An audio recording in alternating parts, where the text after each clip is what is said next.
I grew up in LA. My folks moved here from St. Louis when I was 2. We were working class, lived by the Coliseum. Nobody in my family had ever gone to college. Went to Dorsey High. They brought us for a tour to UCLA, and to me it felt like walking into a cathedral. It really changed my life. I did consider dropping out because at the end of my sophomore year I got a TV series. So I went to Max Schulman, who was writing the Dobie Gillis series, and I said, Max, I think I have to drop out. And he said, no, you are going to need that degree. This is just acting.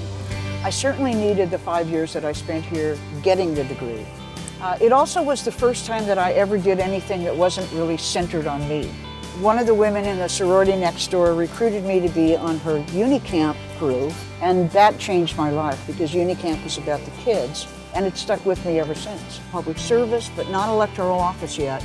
I worked here in Kirchhoff during the revolution in the late 60s, so I advised the Women's Liberation Front, the SDS, the Black Student Union, MECHA, and it was they who said, you should go to law school.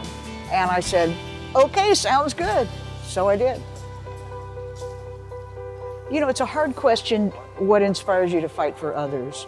Having a little sister made me more protective of other people in the world. And that has just stuck with me through my whole life. I was in the state assembly for 6 years and the state senate for 8 years. You know, there are bills that I got through of mine in Sacramento to establish nurse-to-patient staffing ratios, the first paid family leave bill in the country. I mean, you can do so much. The Board of Supervisors, we have the primary responsibility in the county for everything that affects people's lives except for schools. As a supervisor, I'm very proud of raising the minimum wage, of starting a justice movement within the county so that we don't put people in jail, we try to get them treatment.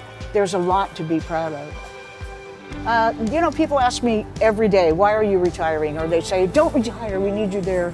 And I have worked now for 72 years. I want to get back to waking up in the morning and not have anybody set my schedule but me. I'm looking forward to getting back to the arts. You kind of leave that behind when you enter into politics. You know, it brings tears to my eyes to talk about what this award means to me. UCLA was a mind-blowing and mind-opening place. UCLA was where I made some of my very best friends. UCLA was a rescuing place. Every time I lost a job, I came back here and worked. UCLA was Unicamp, where I became the person that I am now. This is one of the great campuses in the world, and I am so lucky. I guess it's not the degree, it's really just being a Bruin.